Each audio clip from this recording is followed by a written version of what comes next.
Have you ever been dumped by someone over text? Don't worry, you deserve better.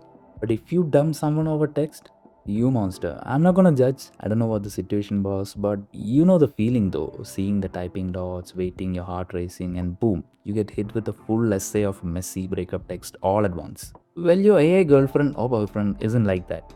When you talk to Gemini or ChatGPT, you don't have to wait and finally get a huge wall of text. It streams it in word by word. That typing effect kind of feels magical. So we have a chat interface. So my first guess was WebSockets. I mean, it's a classic real-time two-way data protocol we use in WhatsApp and everywhere. So I opened up the DevTools, hit the WebSockets filter, and nothing. Not a single WebSocket connection. Makes sense, I guess. That would be incredibly expensive and complex for a service at Google scale. Okay, so the second suspect was server sentiments. This is more modern one-way streaming standard. And this kind of looked promising because I found this one request that stream generate. This had to be a guy.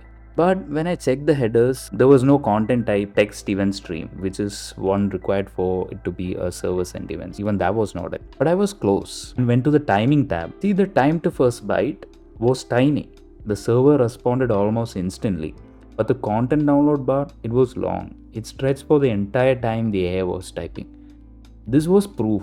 The server was sending the response in pieces over a single HTTP request. It wasn't sending a content length header either. It was just streaming.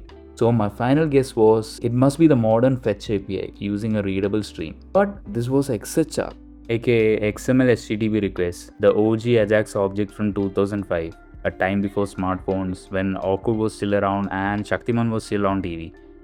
It was first introduced by Microsoft as a way for the Outlook web access to fetch data without reloading the page. Later adopted by Mozilla and Apple, and it gave birth to Ajax. And soon we had things like search suggestions, chat apps, websites like Gmail, Google Maps, and Flickr literally existed because of this one API. But it changed the internet forever. But why on earth would Google, the company that defines modern web, be using this old shit? I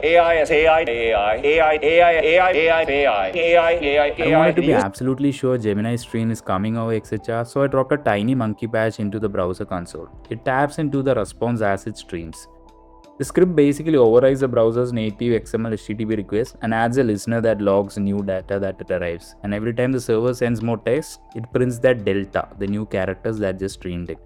I hit enter, send the prompt, and sure enough, the console started printing text chunk by chunk in real time, and that confirmed it. Gemini was streaming its output over the single XHR connection. Now, for rendering it in the UI, from the DevTools, it's clear Google uses Angular to render the stream, but this mechanism is completely framework independent, and on a high level, you need a target output element where the stream text will appear. So we have an ID and we're targeting it. Next, we kind of keep track of what we've already rendered using these two variables.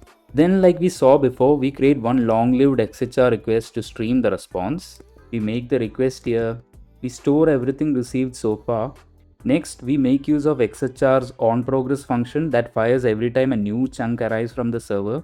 And then we call a pain function to render it in the UI. It's also called one more time once the entire stream completes to flush the last part. And in the pain function, we make use of request animation frame for the smooth animation, and we take only the new portion since the last update, and then we append that to our target element which we told before. And that's how we get the text stream from the LLM into the UI into that smooth typing effect that we see. It's not old shit, it's battle hardened infrastructure. I mean, think about it. Google's core JavaScript libraries, the ones that power Gmail, Google Docs, Drive, were written years ago, long before Fetch was a reliable standard. And these libraries were built on high-performance network layer that was battle-tested for billions of users, and that layer was built on XHR. They don't want to change that. It doesn't make any sense. Why would you rip out the entire network core of the most critical apps? I mean, if it works, then don't touch it. That's the philosophy, right? And they want Gemini to play well with Drive, with Gmail, and all the other products. And that means playing well with the infrastructure that already runs them. So next time when you see a smooth streaming response, you're seeing a 2-decade-old XHR brilliantly repurposed to power the absolute cutting edge of AI. Thanks for watching.